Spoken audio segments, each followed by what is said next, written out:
Hello, hello. Welcome to the Life and Transitions Experts podcast, YouTube channel, and Facebook group, and the Do REI Deals channel. I'm excited to launch that channel over there. For a while, I've been working with folks who are interested in sort of doing the same thing I do as far as finding property, helping folks who may perhaps be in distressed or may need some solutions to issues with their property and helping them help others. And that's usually under my Do REI Deals, I guess brand, you could call it REI, Real Estate Investing Deals. One of the ways that I find properties is by that whole Zig Ziglar mantra.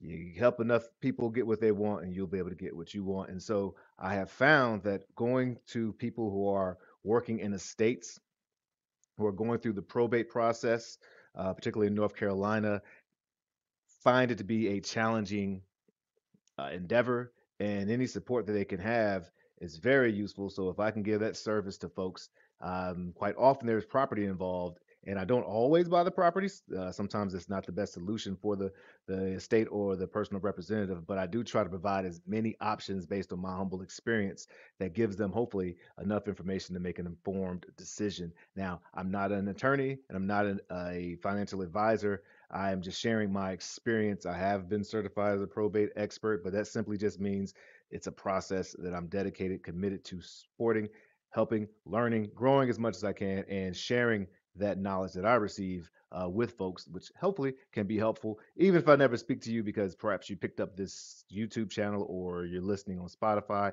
or as a podcast, wherever, and you find the information useful. So awesome. So if you are attempting to do the same thing, here are 10 tips for when you are approaching a personal representative to buy probate. Okay, so probate is the process of settling the affairs of someone who's passed away. If you pass away with assets in your name or with debt in your name, there has to be a legal process of settling those issues. If you have a will, there has to be a legal way for the will to be to go through to probate and be administered. If you don't have a will, you have to administer the estate. If you do, if you were able to take advantage of some of the legal structures in place to avoid the probate process, awesome, because there are a lot of things you can do using trust, using beneficiary designations that will allow you and your family to allow your family or your loved ones or whoever is over responsible for the estate to avoid probate. It's long, it's expensive, it's public, and there's really no reason for us to have to go through it if we can put things in place, regardless of the level of wealth that you have. So I feel like that's one of my uh, passions is growing more now to help people actually avoid the probate process in general and take control of their life and their legacy. But if you do find yourself in probate, you're not alone. There are a ton of people who are involved in there. And if you find yourself as a practitioner, maybe you're a wholesaler or a real estate investor, or maybe you're an attorney, or maybe you're someone who just wants to support people in this space, hopefully these 10 tips will be helpful to you. Now, a personal representative comes by different names. If there is a will, some places, some states are called executor or executrix, depending on the gender. Some places it's just executor, regardless of the gender. Some places you'll see them called a fiduciary, but they all really represent the person or people who are responsible for the estate. They're the ones who have stepped up and have the fiduciary responsibility to, at the best of their ability, administer the estate. And so those are the folks that we quite often approach when we are looking at and looking for property that's in probate, because they're the ones who are going to make the final decision. Now, there are ways that you can actually connect with attorneys who are working. Matter of fact, shout out to to Brad, to Bruce Hill, to Chad Corbett, to there's a lot of folks. Bill Gross. They have a great program that's called Earn that helps you earn attorney referrals now. So there's some folks who will focus on working with attorneys to support people who are going through probate. And there's some folks who approach it with another way of actually going and connecting with personal representatives. Either way, you definitely need to know how to talk to personal representatives if you get to that space. So let's look at it. 10 tips. All right. Number one, you need to be aware. You don't need to be an attorney. You need to stay in your lane, but you need to be aware of the local probate laws.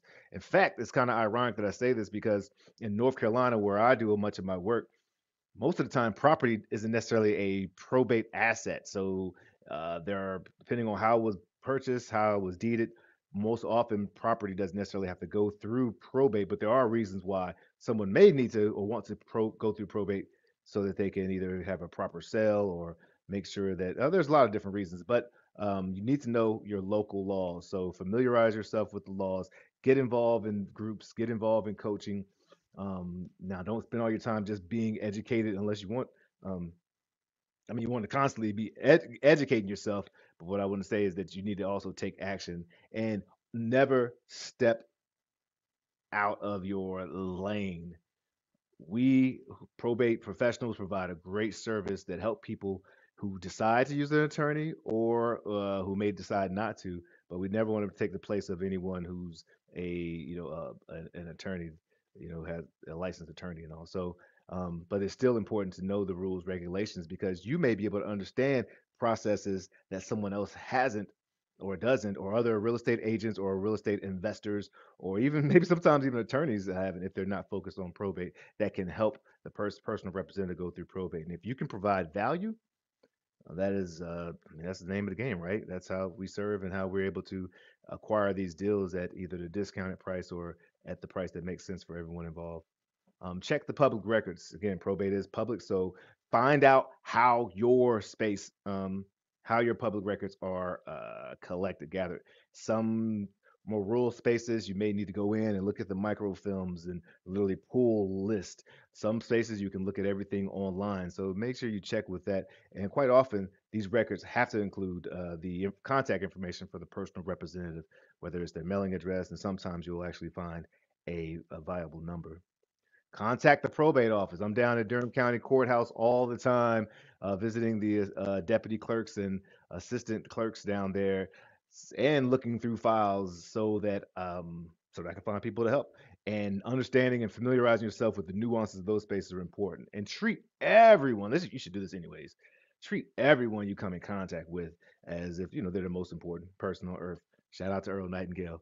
But, you can bring donuts, you can bring pizza, you'll be amazed, and the security, everyone involved, the support staff, you'll be amazed at how gracious people are and how helpful people are when you have a box of donuts in your hand. I mean, it really is, and you have to show that you actually genuinely care and want to provide support for folks. And quite often, we find that I found in my experience that these clerks want to help so much, but their hands are a little tied because they're restricted with the advice and opinion that they can give. In fact, they can't give any of those advice or opinions. They don't want to have any legal ramifications that would show or suggest that they led someone in the wrong way when they're going through the probate process. And so, folks like me who can come up there and say, "Hey, I can offer my opinion, my experience, and guidance if you are willing to listen, take it like a buffet." They really do appreciate that, and it can be a great tandem to support the folks going through probate. So check out your local probate space. Number four, engage with other industry professionals, right? So you have so many people involved in the probate process. And this is again, shout out to Chad Corbett's Probate Mastery, where he's really emphasized that we create a team. And to be able to support people doesn't mean you have to wear all the hats. Like State Pro Service is the hub there, but I do need to know folks really well that I can call up, that I can connect with, that I can say, hey, I can point you in this direction. And we are all on the same team. This is a team sport, team effort, which life is in general, but particularly when you have a niche or an industry. So connecting with senior transition moving companies, connecting with clean out and U-Haul crews, connecting, of course, with attorneys, CPAs and financial advisors, contractors, folks that can support and help people who may need that support is very important. And you'll be able to hopefully provide some great insight and have some contacts and share referrals and get referrals that help serve folks. Another place to find those are those estate sales. Tip five, estate sales and auctions. Now you're going there again to find out who the personal representative is or have maybe a closer contact with them, get a conversation with them going, and perhaps there is other property or land that's involved in the estate that you can support and help with. Now, again, you have to approach it with that's going to be one of the tips that should have probably been number one, but approach it with empathy, approach with some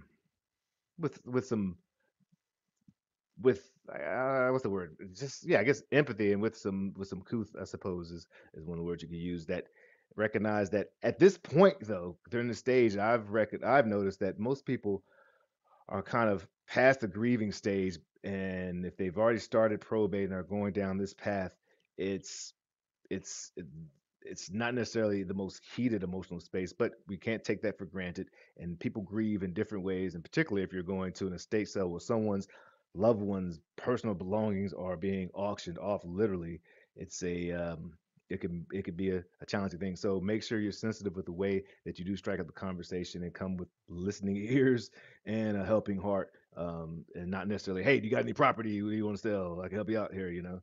So make sure you listen and cater to their needs as opposed to listing all the things you can do for someone and may not even be something that they care about or need to hear. I said network industry professionals. So I guess oh, this is particularly with like real estate agents, estate planners, and other professionals who specialize in the probate process. That can be a great opportunity for referrals. So it's sort of similar with professionals, but um, this one is more like network or industry specific. So definitely do that. Also, you may need to send out personalized letters that are specific to their needs. Now, some folks see probate as a great lead source to find property, and it is. I mean, I'm involved in it. That's one reason that I'm involved, and I like how I'm able to help people while also finding property and which I can either set up and either keep for my own business or share with another investor who's so it's a lot of people being helped in that same space. And so you need to be able to set yourself apart. I don't believe in competition. You know, we all are trying to create an experience that's helpful to everyone. But if you want to be able to set yourself apart from the folks who are just sending out letters regarding, hey, I can buy your property for cash as is without a real estate commission, you need to be able to craft a professional but polite letter that shows all the things that you well that can show some of the ways that you can support them through their process that shows you understand the challenges they may be going through and that you're willing to listen. And of course you can always share that you're interested in property, but you need to be able to frame that in a way that isn't just greedy for the property. You really need to be able to serve. And so being able to send out personalized letters is a great way of doing that. And there's a lot of great resources out there. Matter of fact, if you want to see the ones I use, holla at your boy. All the Leads, I got to shout out to them. There was a great All the Leads, a great company that focuses on probate and helping people through probate. And they have some awesome uh, letters. And again, Chad Corbett's group was able to help me find some that I modified for my own personal style and my uh, my area. This is great. Number eight, be patient and understanding. Now, when we're dealing with probate property, it can be an emotional time, as we said. And when we're dealing with probate, one of the things that we can provide is some clarity, um, is of what the timeline is going to look like, and helping people understand that this can be a long process. And so there are ways that you can buy property in probates, or that's kind of connected to the probate process before probate ends in North Carolina. Um, and so you need to understand that, but also when you're dealing with people, you need to be patient and you need to seek to understand before you try to share what you have or be understood, you know. Also, you want to conduct your due diligence just like you would do with any property. And I'm not saying that you spend 3, 4 hours going doing an assessment and all these different things before you even have a property under contract. But it's very important that you understand the property status before you make any type of offer. And so, are there any legal encumbrances? I just, unfortunately, well, fortunately, because I get to learn from this, but I have a property right now that's under contract that was assumed was going to be able to assign to a buyer who, awesome buyer, by the way. Um, and it was going to be a pretty nice, I guess, financial payoff for my company. And the seller was very happy with the numbers that we gave it to him or that we put it under contract for. However, the property wasn't deeded properly, and now there may be 30 to 40 nieces and nephews who have a right to the property. And so, had I worked with a title company prior, or I guess I figured it out once we went through the escrow, it's obviously not at this time a viable deal, but there may be other ways to crack that nut, and I'm still working and I'm still learning. And thank you to everybody who's been able to help me along the way.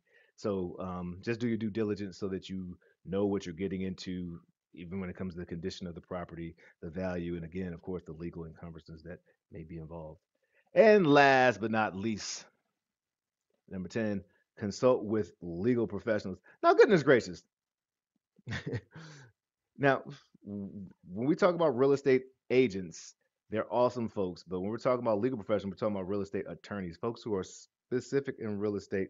Um, not every attorney works. There's niches that they work in. So make sure that you're speaking to an attorney that are they focused on probate or estate administration? Just not just, but it's very important. Administrating, going through and making sure everything is open and closed and deadlines are met properly.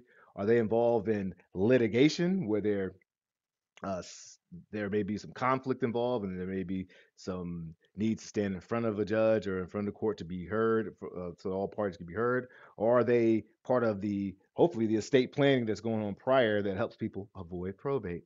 So you need to consult with all these legal professionals involved in the estate world and space. Shout out to attorney Willie Fennell. He has been amazing. Well, there's a lot of attorneys that help me, but this brother has really supported me in so much along the way. Also happens to be a great friend who was a part of my wedding. Guys, I know I'm wearing the same shirt. I told you I'm gonna wear this shirt all week. Got one more day to wear it, and then a whole lifetime to I guess embody it. This is my husband's shirt, but I digress. Connect with some great legal professionals out there so that you can um, seek guidance and support and translate that to people that you're working with. All right. So remember, it's essential to be professional. It's essential to be empathetic. It's essential to be responsible as well when you're helping people going through these challenging times. That's for any type of property that you're working with in distress as well. I mean, I think that kind of goes unsaid. If you want support on your real estate journey, perhaps you are looking to dig deeper into the probate space, feel free to scan. This will take you to, I think it'll take you to my Calendly link, or it may take you to the website that has the resources up there, but also there's Calendly links up there. Schedule a free consultation. I love working with people, having conversations. I'm doing it more and more when it comes to practitioners, and it's helping me clarify the experience that I'm having, and still or iron sharpens iron. So pretty awesome. So again, just to wrap up, number one, research local probate laws. Number two, check the public records. Three, reach out and connect with your probate court. Four, engage with professionals that are circular around the work. Five, go to estate sales, excuse me, or auctions. Six, work with industry professionals related uh, to the real estate. And oh yeah, seven, send personalized letters. Eight, remember to be patient and understanding. Nine, make sure you're conducting your due diligence for the property. And 10, consult with legal professionals as well. All right. This is Courtney Rollins. Oh, this is a pretty long one. I don't even have as long as this, but hopefully this was helpful to you. And if you have any questions, reach out. And I would love for you to hit that like and subscribe and all that good stuff. Peace. Oh, let your light shine.